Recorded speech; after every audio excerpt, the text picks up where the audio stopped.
It started with a simple letter. No warning, no introduction, no polite welcome to the neighborhood. Just a white envelope with thick paper stock and a gold embossed seal that screamed fake authority. I had just finished moving into my secluded lakeside cabin, a place I bought to escape the madness of city life and bureaucracy, when this so-called letter of invitation showed up nailed to my wooden mailbox like a medieval decree. The seal on the envelope read Lakeshore Serenity Homeowners Association. I didn't remember joining any HOA. In fact, I had gone out of my way to buy a property outside of HOA jurisdiction. I had spent months doing research studying boundary maps, deed histories, zoning laws. I wasn't about to let a group of clipboard warriors dictate what shade of brown my roof could be. I opened the letter and my eyebrows raised. It wasn't an invitation. It was a demand.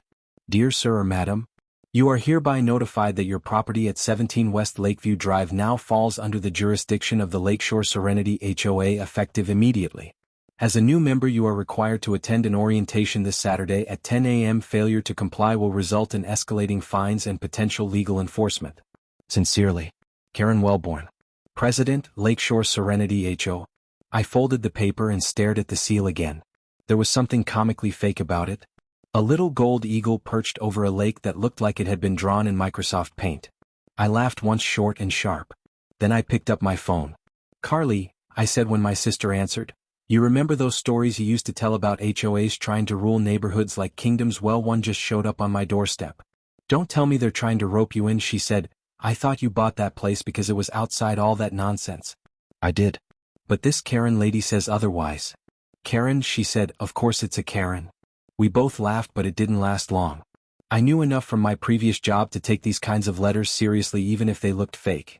I wasn't just an average civilian. I had spent 12 years working in federal investigations. My badge might be retired now, but my instincts weren't. Something told me this wasn't just another HOA drama. That Saturday I didn't attend the orientation. Instead, I spent the morning doing what I loved, fishing off my dock, watching the mist rise from the water, drinking coffee in peace. I thought maybe that'd be the end of it. Maybe they'd get the message. But I was wrong. By Monday morning, a second letter arrived. This one was in a bright red envelope. Second notice. You have failed to attend your mandatory orientation and have not submitted required dues in the amount of $297.63. This fee covers administrative processing, maintenance contributions, and legal transition of your property into the HOA network. Additional penalties will apply daily until compliance is met. Final warning: refusal to cooperate will result in legal escalation and law enforcement involvement.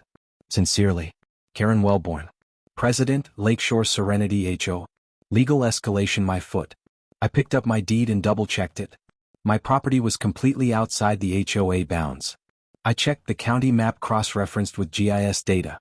I even called the local recorder's office to verify. My land was not under their control.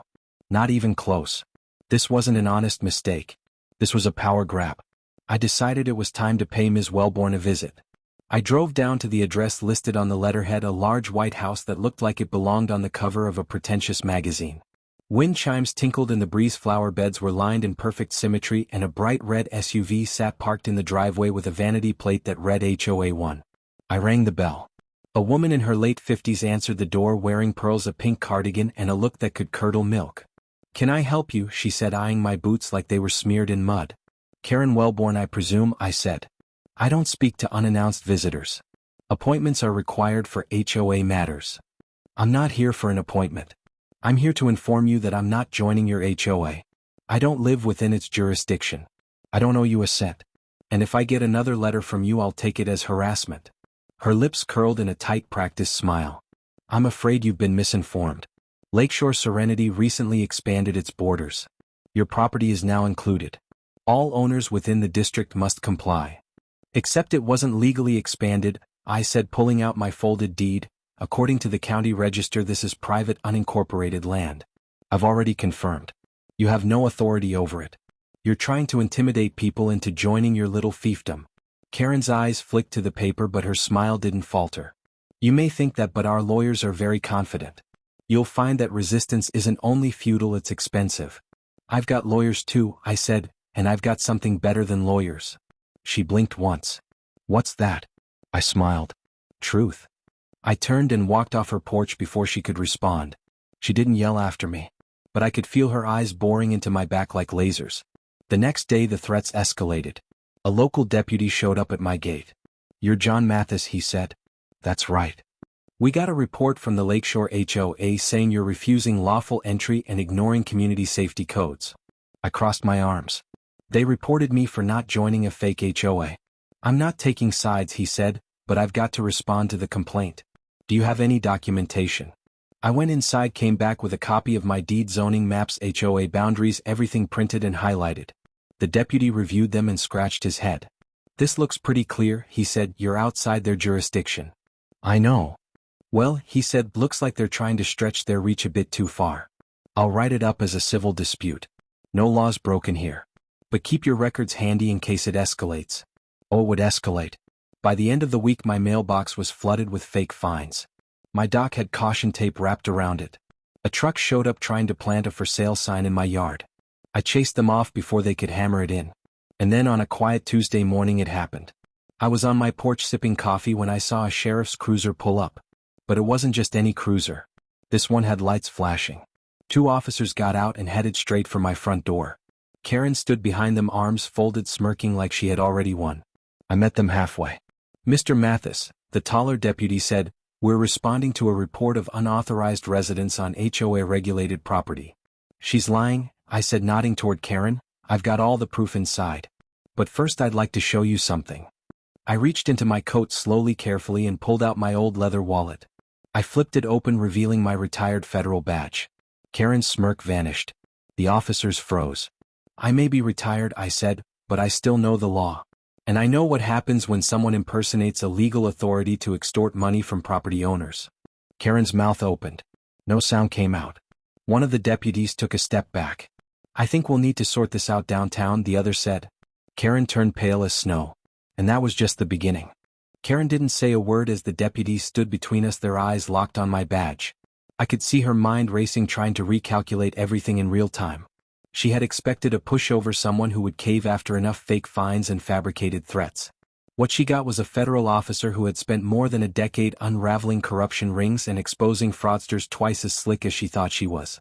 "Sir," one of the deputies said carefully, "you're a retired agent."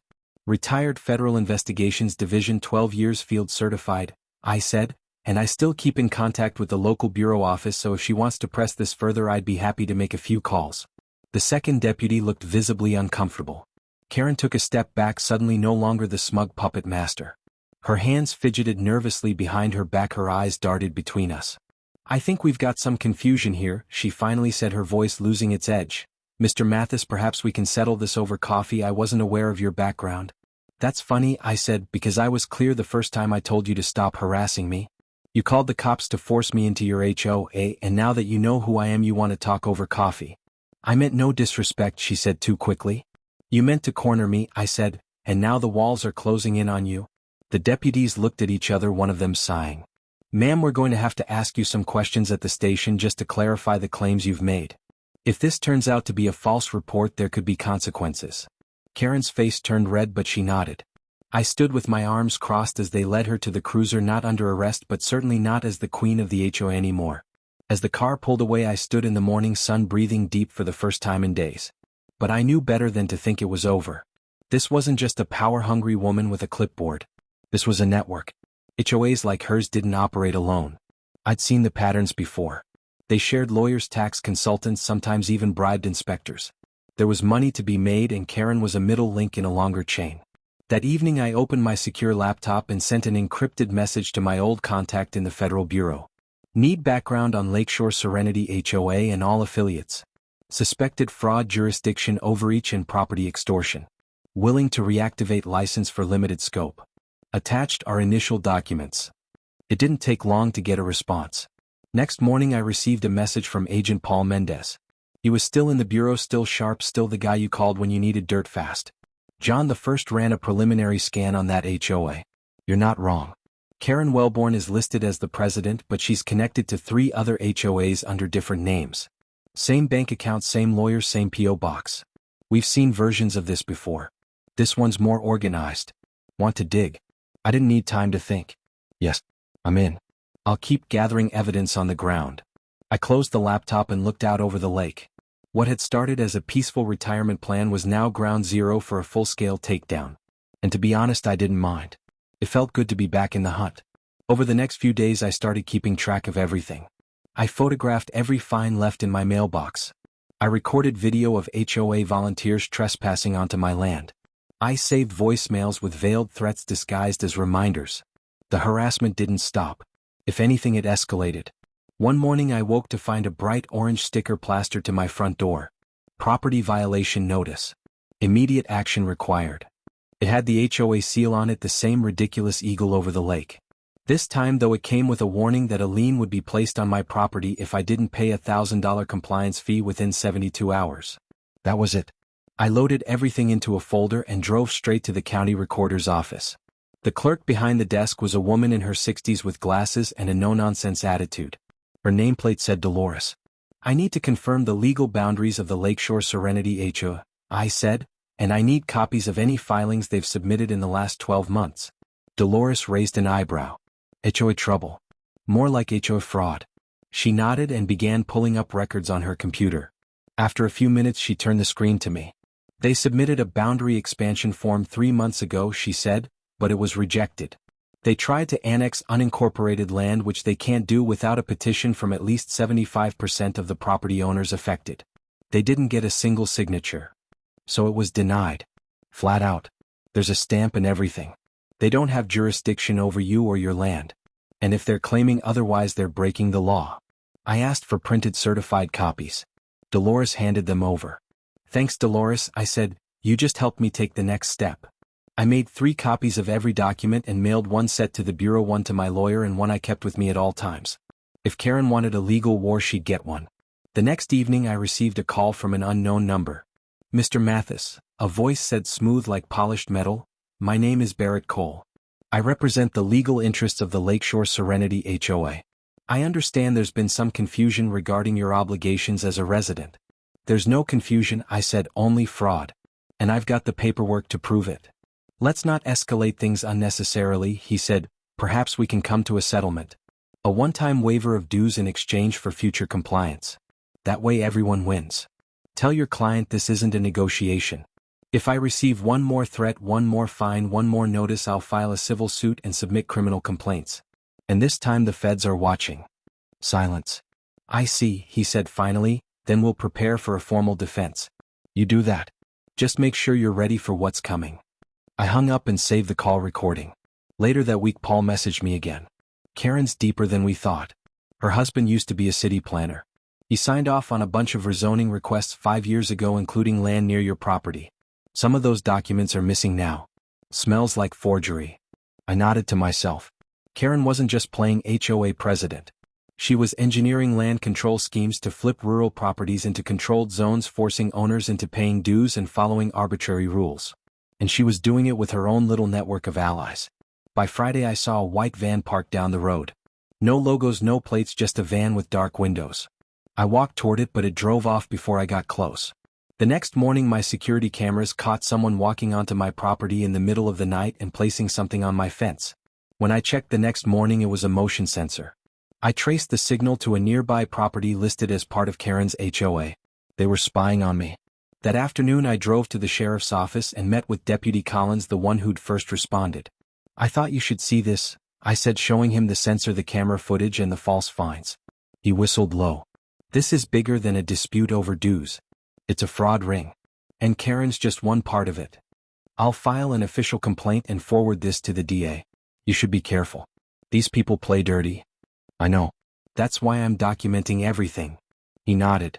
"We'll keep an eye on her. But if you get direct threats again, let us know immediately." "I will." That night I sat on my porch again, watching the lake glisten in the moonlight. Peace had become a battlefield. But I wasn't afraid. I had the tools, the proof, the badge. Karen made the mistake of thinking I was just another target. She forgot that some people don't run. They investigate. And the deeper I dug, the more I realized I wasn't just fighting back for me. I was going to take down every corrupt HOA she was connected to. One by one. By the time the weekend rolled around, Karen's empire was already starting to crack, but she didn't know it yet. Her calls to local law enforcement had backfired. Her legal team was scrambling, and the Federal Bureau had opened a file with her name on it. Yet somehow she still thought she could outmaneuver me. I was ready to push further. I spent most of Saturday walking the border of my property not just to check the fence lines but to look for hidden cameras, wires, any sign that they had planted more surveillance. I found 3 more motion sensors all buried in soil near my back shed. Each one had the same type of cheap transmitter, the kind small-time crooks use to monitor movement from a distance. They were watching me and they weren't even subtle about it. I recorded everything, placed each device in a sealed evidence bag, labeled and dated them, and stored them in a steel box inside my secure safe. I had been building a full report, one that would soon be handed off to the federal office. That night I reviewed a new data packet sent by Paul. He had traced Karen's financials through public tax documents and a few anonymous sources from the Bureau. The result was worse than I expected. Karen wasn't just running Lakeshore Serenity HOA. She had 3 other fake HOAs listed under different names scattered around the county. Each of them had identical layouts in their charters, and all of them listed her private P.O. box as the mailing address. None of them were legally recognized. All of them had collected dues from unsuspecting homeowners. She was operating a shell network. Paul also confirmed that her husband Ronald Wellborn had signed off on development permits during his time on the City Planning Commission. Many of those developments had later become HOA zones, all linked back to Karen's fraudulent network. They weren't just controlling people through neighborhood rules. They were manipulating land development from the top down. I stared at the screen, shaking my head. This was the kind of case I would have hunted down during my field days. Now it was personal. The next morning I got an unexpected visit. A man in his early 30s knocked on my door, nervously holding a manila envelope. "You John Mathis?" he asked. "Who's asking?" "My name's Darren. I live 2 streets down. I think we need to talk." I invited him and gave him a glass of water and waited. "They got me too," he said. "I bought my house last year, and right after I moved in I started getting letters from the HOA. I figured it was legit. I didn't know the rules. I paid the dues, signed the paperwork. But then they started demanding more. Random fees. Fines for a lawn that was perfectly trimmed. When I asked questions they threatened to put a lien on my home." "You have documents?" I asked. He nodded and opened the envelope. Inside were scanned copies of fine letters, payment records, screenshots of emails, all signed by Karen. "Last week I talked to a guy who works at the recorder's office. He told me Lakeshore Serenity was never legally registered. I've been paying a ghost."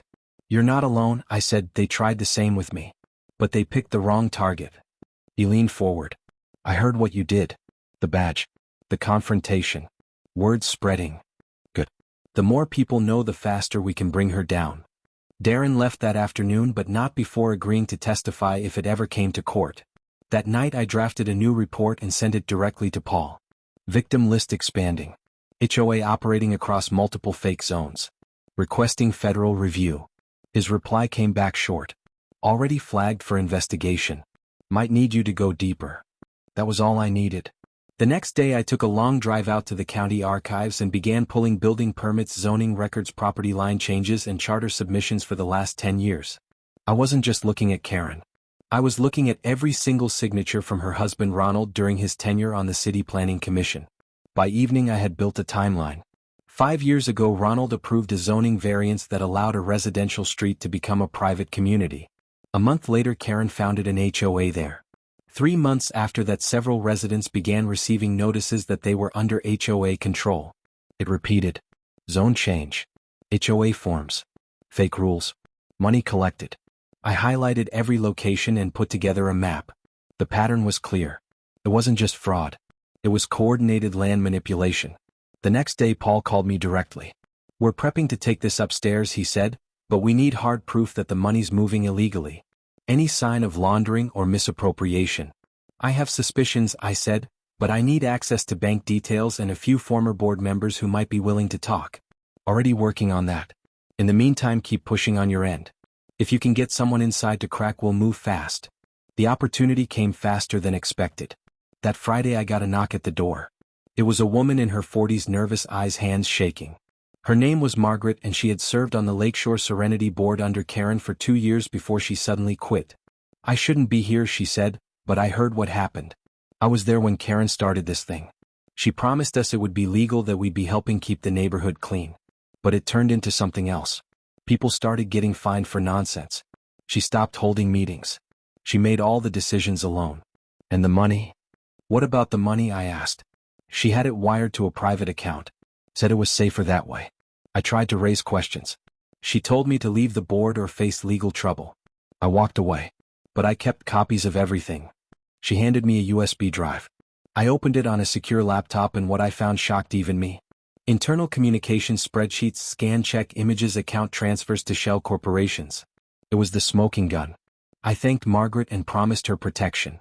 Then I sent everything to Paul. The next morning Paul called me with urgency in his voice. This is it. This is the case. We're pulling federal resources. She's going to be indicted. You think she knows we're closing in? Not yet. But you need to be careful. If she feels the walls closing in, she might get desperate. He wasn't wrong. That evening a black SUV pulled into my driveway. Two men stepped out, suits, dark glasses, but their posture was off. They weren't bureau. They weren't even real agents. They were goons. I stepped out onto the porch with my hand behind my back resting on the grip of my sidearm. Evening, I said, "Can I help you? We're looking for Mr. Mathis. We're here on behalf of a private settlement group. We'd like to discuss your situation with the HOA. Private group. Got a name. We're not at liberty to disclose that. But we believe we can resolve things quietly. You got 5 seconds to leave my property before I call the real authorities and inform them that you're impersonating federal agents." They looked at each other, one of them muttering something under his breath. They turned and got back in the SUV, driving off without another word. I watched them until their taillights vanished, then I called Paul. They sent people. Not cops. Not feds. Muscle. Then she knows, he said. We're moving now. I'll be in touch. Don't go anywhere. I didn't sleep much that night. I cleaned every firearm in my safe, checked every camera angle around the house, reinforced my door locks, and sat on the porch with coffee and a loaded shotgun resting next to my chair. I wasn't going to let fear chase me off my land. This was my home. And no fake HOA queen was going to take it from me. By morning the news started to spread. Karen had been served a federal summons. Her accounts had been frozen. And a full investigation into her husband's zoning approvals was underway. The empire she built on lies was beginning to crumble. And I had only just started. The morning news hit the airwaves like a thunderclap. It wasn't front-page headline material, not yet, but it was there, tucked between weather forecasts and real estate segments. A short piece titled "Local HOA President Under Federal Investigation." They didn't name Karen directly, but anyone living near Lakeshore Serenity would know exactly who it was about. I sat at my kitchen table watching the news anchor deliver the brief story while sipping my coffee slowly. A federal investigation into zoning fraud and improper HOA enforcement has been opened this week after multiple residents submitted evidence of harassment and illegal property claims. The investigation is ongoing. Short, polite, but explosive in its implications. Within hours my phone started buzzing. Calls from neighbors, calls from homeowners across the county, and even a few people from outside the state who had seen early mentions of the case online. I didn't answer all of them, but I listened to the voicemails. Most were just angry voices. People who had been fooled by similar HOAs, who had paid hundreds, even thousands over the years to organizations that had no real authority. The truth was out and the wave was just beginning to roll in. By noon I received a message from Paul. Karen's attorney filed an emergency motion to freeze investigation. Denied. She's officially being named in the first phase of the federal case. Her house is being monitored. Her financials are locked. The bureau is in. The timing couldn't have been better. Because later that afternoon I saw something I never thought I'd witness. Karen walking up my driveway alone. She didn't have her pearls this time or her smug little smile. She wore jeans, a hoodie, and cheap sunglasses. Her hair was a mess and she carried a small folder in her hand. I didn't say anything. I stood at the top of the porch, arms crossed, watching her slow approach like she was walking into enemy territory. She stopped just short of my steps. "I came to talk," she said quietly. "I'm listening," I said, "but I'm not trusting." She took off her sunglasses, revealing eyes swollen and tired. "You made your point," she said. "The game is over? I never thought you'd push it this far." I let her words hang in the air. "The only reason I haven't pressed trespassing charges yet is because I want to know what you're really doing here," I said. She stepped forward slowly and handed me the folder. Inside were copies of wire transfers, signed memos, bank receipts, internal notes from her fake HOA accounts. She was giving up the last pieces of the puzzle. "I know it's over," she said, "but I'm not going to jail alone." My eyes narrowed. "You're flipping." She nodded once. "I'll testify. I'll give up Ronald. I'll name every lawyer, every assistant, every board member who helped me build it. Just make sure the feds know I cooperated." I studied her face carefully. "You were never just after HOA power, were you? You were after control of the land. The people. You wanted to build your own little kingdom. She nodded again, this time slower. I watched others do it and get rich. Nobody ever questioned the HOAs. Everyone feared them. I thought if I controlled enough streets I could leverage it into a real position. Real influence. And you used forged zoning lines, fake seals, hired muscle to scare people. I made mistakes, she whispered. No. You built a machine that preyed on the weak and now it's crushing you. She took a step back, her eyes on the folder still in my hands. You'll give that to the Bureau? I already have more than enough, but this will help finish it. I don't want to be the only one who burns, she said. There are others in the next county, the next state. This is bigger than me. I watched her turn and walk back down the driveway slower than she came and disappear behind the trees. I made 3 copies of that folder by nightfall, and by morning I was sitting inside a federal field office 3 counties over across from 2 agents who were now running the Joint Task Force on HOA fraud. Paul was there too. He looked both proud and exhausted. You have no idea what you started, one of the agents said to me. This is deeper than we imagined. Paul handed me a new file thicker than a phone book. We've confirmed at least 9 HOAs with similar shell structures, all tied back to former city planners, real estate lawyers, and 1 zoning inspector who disappeared 2 years ago. You think they'll run? I asked. They won't get far.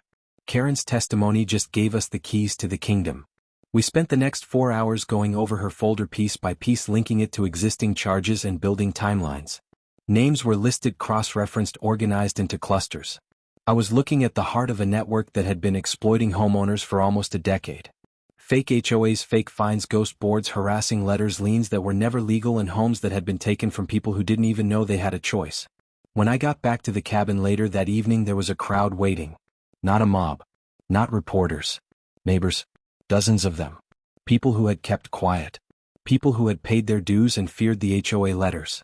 People who were now stepping out of the shadows. They wanted to know what to do next. So I told them. I stood on my porch and gave them everything. How Karen had forged the expansion, how her husband approved illegal zoning, how she funneled money into shell accounts and created a network of fear. I told them what I had learned about the others operating under similar masks and how this wasn't a local problem. It was national. And now that the door was open, we weren't going to let them close it again. I handed out contact information for legal aid, for the federal office handling complaints, and for a nonprofit that had just reached out to support victims of HOA fraud. That night I got more handshakes than I could count. But I also got a warning. One of the neighbors, an older man named Eli, leaned in close. You're about to make some powerful enemies, son. Be ready. I fought worse, I said. But I knew he was right. HOAs weren't just about fences and lawn rules anymore. They had become a front. For control. And people like Karen were just the start. The next morning Paul called again. Brace yourself. We just arrested a former real estate attorney who was coordinating fake filings for 6 of these HOA rings. He confessed in under an hour. Why so fast? He thought we knew more than we did. You cracked the glass. Now everyone's scrambling. What about Karen? She's in protective custody. We need her alive. That phrase echoed in my mind. They needed her alive. Which meant someone out there wanted her gone. And that meant this case was bigger than I had dared to imagine. I sat on my porch again, shotgun by my side, eyes scanning the tree line, and whispered to myself, this isn't just a takedown. This is a war. And I just became its front line. By the end of that week, the quiet lakeside neighborhood that Karen once ruled with fake fines and fear had transformed into something no one could have predicted. Her empire was shattered, her finances frozen, and her former allies were flipping faster than anyone expected. The authorities weren't just asking questions anymore. They were kicking in doors. I was still sitting at the center of it all, but I knew things were about to take a darker turn. Paul called me early Monday morning, and his voice was the kind that told me he hadn't slept all night. We had a breach last night, he said. One of the witnesses who agreed to testify against the fake HOA ring in the next county was found unconscious in his driveway. No cameras. No witnesses. But someone wanted to send a message. Is he alive? I asked. Barely. And his files were missing. They took everything. This wasn't random. I stood up from my chair, walked to the window, and stared out at the calm water of my lake. They're scared, I said. They're trying to stop the dominoes from falling. Paul agreed. We've got internal leaks. Maybe in city zoning. Maybe even in enforcement. This isn't a cleanup anymore. It's containment. You need to watch your back. I already am. After I hung up, I went into full lockdown mode. The perimeter sensors around my land were doubled. My trail cams were backed up hourly. And I started sleeping in shifts. If anyone came near me, they weren't getting away unnoticed. But even that didn't stop the next surprise. Tuesday afternoon I got a visit from a lawyer. Not Karen's. Not the county's. A woman named Ava North who said she represented a class action group that had been investigating HOA corruption for 3 years. "We've been watching your case closely," she said, sitting on my porch with a folder in her lap, "and we think you're the key." "To what?" I asked. "To blowing this open on a national level." She explained how HOAs across the country had been using similar tactics. Inflated fines. Fake jurisdiction claims. Property seizures through fake liens. Entire neighborhoods being taken over by forged boards and silent partners who made millions while the homeowners lost everything. "This started as local greed," she said, "but it evolved into organized real estate manipulation. These aren't just annoying neighborhood councils anymore. They're cartels. Legal ones. With lobbying power and lawyers in their pocket. And you think Karen's ring is the thread that unravels all of it? I don't think. I know." I sat back watching the wind move through the trees. "Then we burn it all down," I said, "every fake board, every hidden network. We don't stop until they're in court." Ava smiled. "Then we're going to need you to testify when the time comes." "You just say when." That night I compiled everything. Every message, every piece of video, every letter Karen had left on my doorstep. Then I started mapping it out. Not just her network but the larger pattern Ava had described. HOAs tied to developers. Developers tied to politicians. Politicians tied to law firms that made a living out of scaring homeowners into submission. It wasn't just Karen's kingdom. It was an entire regime. And I was going to expose it. But just as I finished organizing my data, something happened that made my blood freeze. One of my motion cameras picked up a figure walking the tree line at 3 a.m. They wore a black hoodie and moved like they knew how to stay out of sight. I followed the footage and caught them placing something at my back fence before slipping into the woods. I grabbed my gear and went out, cautiously circling the spot where the object was left. It was a plastic case. Seal. No label. I brought it back inside, opened it carefully, and found a stack of photos inside. Photos of me. At the mailbox. Fishing at the lake. Talking to Darren. Meeting with Ava. Every shot had been taken with a long lens. Some from trees, some from the hill behind my property. I flipped through until I saw the last one. It was me on the porch. Reading the folder Karen had given me. Someone had been watching me closely and now they wanted me to know it. I didn't panic. I printed the photos, scanned them into my encrypted server, and sent everything to Paul. His response came 10 minutes later. "This isn't amateur surveillance. These were taken with professional gear. We think one of Karen's old investors might be hiring private contractors. Possibly former military. This just became high risk." I walked outside in the dark, stood on the grass and stared into the woods. "You want to come for me?" I whispered. "Try? I'm not going anywhere." But I knew now that I had to act fast. If they were getting bold enough to watch me this closely, they were planning something worse. I called Ava the next morning and told her everything. She didn't hesitate.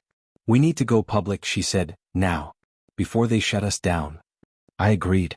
That afternoon Ava and I recorded a full video statement. I spoke clearly on camera, holding up the letters, the documents, the photos. I told my story in full. No edits. No fear. She sent it to her media contacts and I uploaded a copy to a secure site. Within 12 hours the video had over 50,000 views. By the next day it hit national media. News anchors were talking about fraudulent HOAs. Karen's name was trending on social media. And the phones at the federal office started ringing off the hook. More victims. More stories. More dots being connected. And just when it seemed like the walls were closing in on the entire network, I got another visit. This time it wasn't a lawyer. It was Ronald. Karen's husband. The man who had signed all those fake zoning expansions. The one who had vanished right when things got hot. He showed up in a rental car wearing a baseball cap and sunglasses and parked half a mile from my house before walking the rest of the way up the driveway. I met him halfway, shotgun slung across my back. "You lost?" I asked. "I just want to talk. You're the one who gave her power. You're the one who made this whole thing possible. And now I'm the one who's going to end it." He handed me a flash drive. "This has everything. Every document, every approval, every meeting." She held off the record. "I kept backups. I knew one day she'd go too far." "You're flipping now too?" "I don't have a choice. The feds already called. They know I'm involved. But if I help you, maybe I walk away with probation." I looked at the drive, then at him.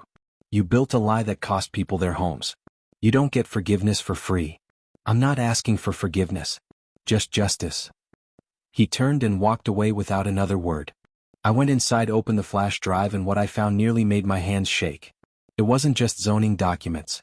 It was emails, payments, private messages, names, whole directories of connections from here to 3 other states, HOA boards that didn't exist, city officials who took bribes, lawyers who handled settlements quietly to keep homeowners from suing. It was the endgame. I sent a copy to Paul. His response was immediate. Shut it down. Do not move. We're coming to you with a full task force. By morning, 6 black SUVs pulled up to my cabin. Armed agents stepped out, scanned the woods, and began gathering evidence. This was no longer just a fraud case. It was a national takedown. Karen's ring was the tip of an iceberg, and now it was breaking the surface. And I was ready to finish what I started. The morning sun cast long shadows across my porch as federal agents moved in silent waves across the dirt road leading to my cabin. They weren't wearing windbreakers or carrying loud sirens. These weren't the public face agents. These were the real ones. The ones who had been working cases like this long before the headlines ever caught on. I stood back and let them work. My cabin became an operations post. Laptops were set up along my kitchen table. Evidence bags were stacked in neat rows. Maps covered the walls. Faces were pinned up with strings leading across counties, across states. Karen's face was dead center. Paul walked in with a duffel bag full of files and dropped it on the floor. "This is it, John," he said. "This is where it ends." I nodded, but I knew better. Cases like this never ended clean. There was always one more hand hiding behind the curtain. Always someone bigger than the person you thought was at the top. "Where is she now?" I asked. "Safe house outside the city. She's giving us everything. Names, dates, accounts. She's flipped completely. Her testimony alone will send 15 people to prison. And her husband, cooperating, claims he was manipulated. We're not buying it, but he handed us hard drives and paper trails that match Karen's story. He'll probably go down too. But he's buying himself less time." "What about the network in the next county?" "Already raided. 2 arrests this morning. We're prepping to hit the ring in Clearwater next. That one's tied to 3 sitting city officials. This isn't just a case anymore. It's a purge."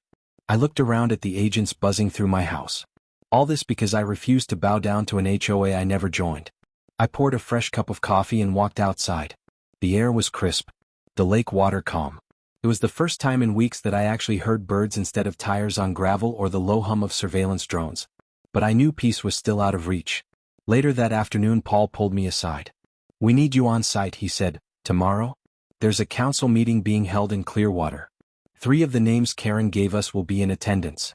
They think they're still untouchable. We want them to feel what it's like when the walls close in. You want me there to confront them. We want you to witness what you helped bring down. And we want them to see your face." I agreed. The next day I arrived at the Clearwater Civic Hall in a black SUV escorted by 2 agents. The parking lot was full of HOA board members, community officials, realtors, and lawyers. Most of them were dressed like they had something to hide.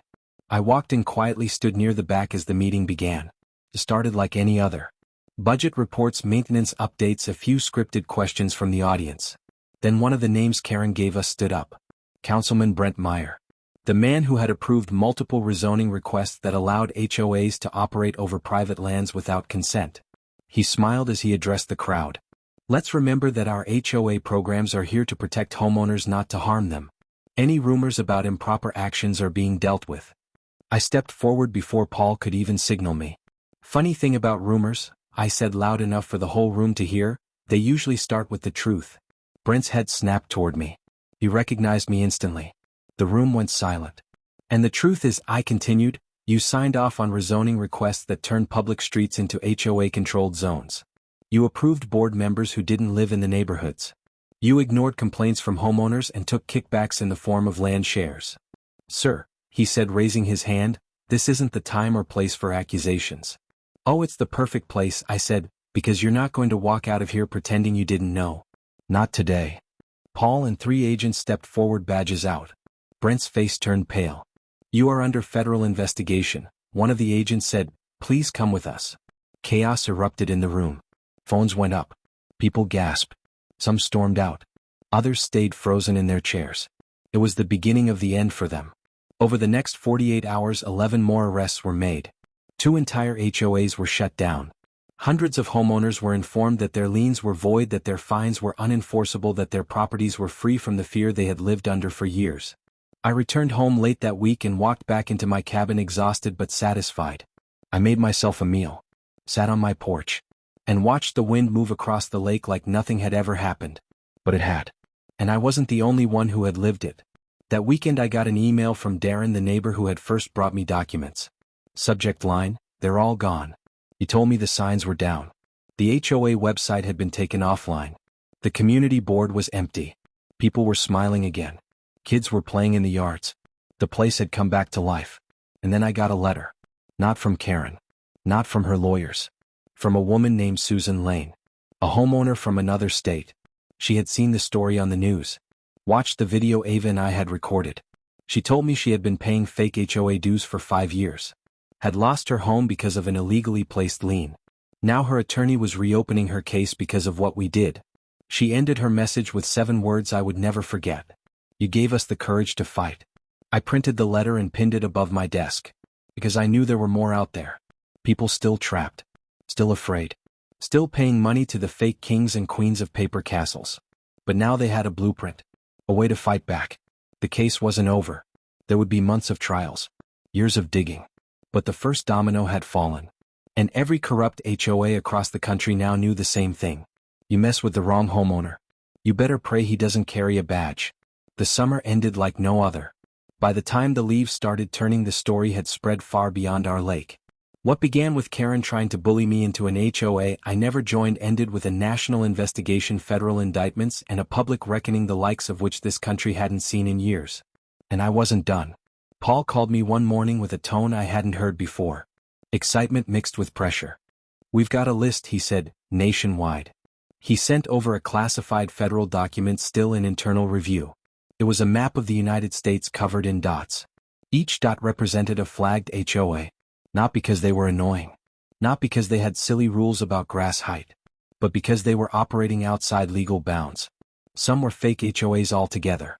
Others were real on paper but corrupted from the inside. They had weaponized neighborhood power against homeowners. They had fined veterans for flying flags. They had stolen property through illegal liens. They had denied access to shared spaces to families who paid for years. And they had done it in silence because no one thought to challenge them. Until now. "You started something you can't walk away from," Paul said. "This is bigger than Karen. Bigger than Clearwater. The Bureau wants to talk to you about consulting. You'd be a face for the operation. Field contact. Quiet. But official." I didn't answer right away. I walked outside instead. Took a long look at the lake. At the trail behind my house.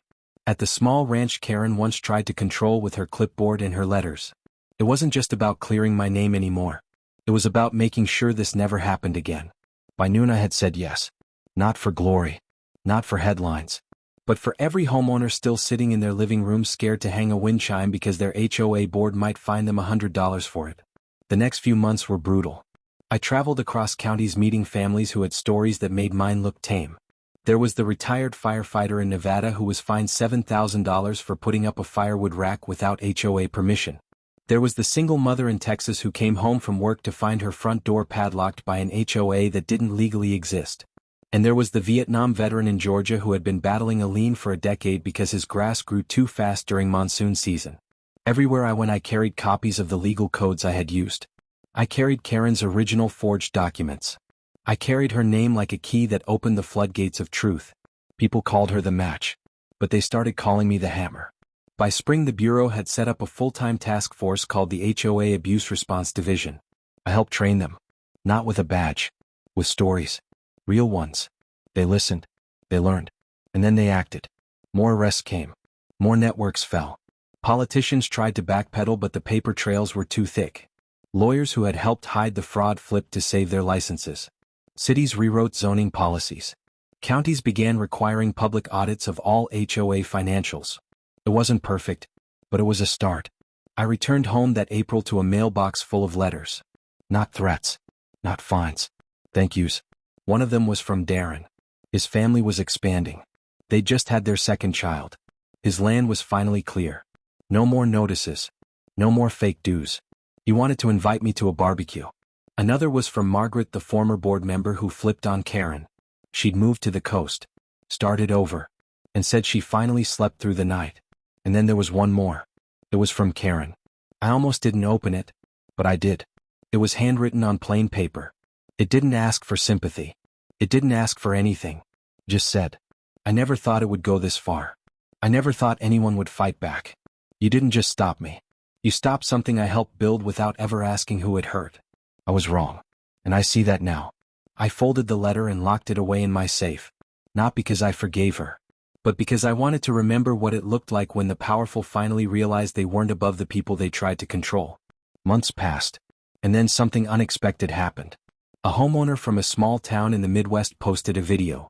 It was shaky, shot on a phone, but it showed her standing on her porch tearing up a letter from her HOA and saying loudly, "If John Mathis can stand up to them, so can I." That video went viral. It didn't have music. It didn't have editing. But it had fire. And it had truth. And that's when the real change started. Homeowners across the country started organizing. Not into new HOAs. Into watch groups. Legal support coalitions. Activist boards. And they had one rule. If it's not in the bylaws and it's not in the law, it doesn't belong in your mailbox. HOA companies panicked. PR teams scrambled. But it was too late. People had learned the truth. That your land is your land. That your home doesn't come with a dictator. That fear isn't a deed. The final blow came when Congress opened an inquiry into HOA abuse. Testimonies were heard. Cases like mine were cited. Karen's file was made public. And sitting in that courtroom, I gave my final statement. I didn't shout. I didn't raise my voice. I just said this. You can't regulate a neighborhood with fear and call it order. You can't punish the people who pay for the land they live on and call it community. What you can do is fix the cracks that let snakes crawl in through the fences. And if you don't, I promise you there will be more hammers. Then I left, walked out of the chamber, and back into the daylight. It had started with a cop call, with a woman who thought a badge meant compliance. But it ended with thousands standing up for their rights, with laws rewritten, with voices finally heard. Karen froze when she saw my badge. But the real shock came after, when she saw what I did with it. If you enjoyed this story and want to see more real battles against corrupt HOAs, don't forget to hit that like button, leave a comment below, and subscribe to HOA Confidential for more powerful stories that expose the truth one neighborhood at a time.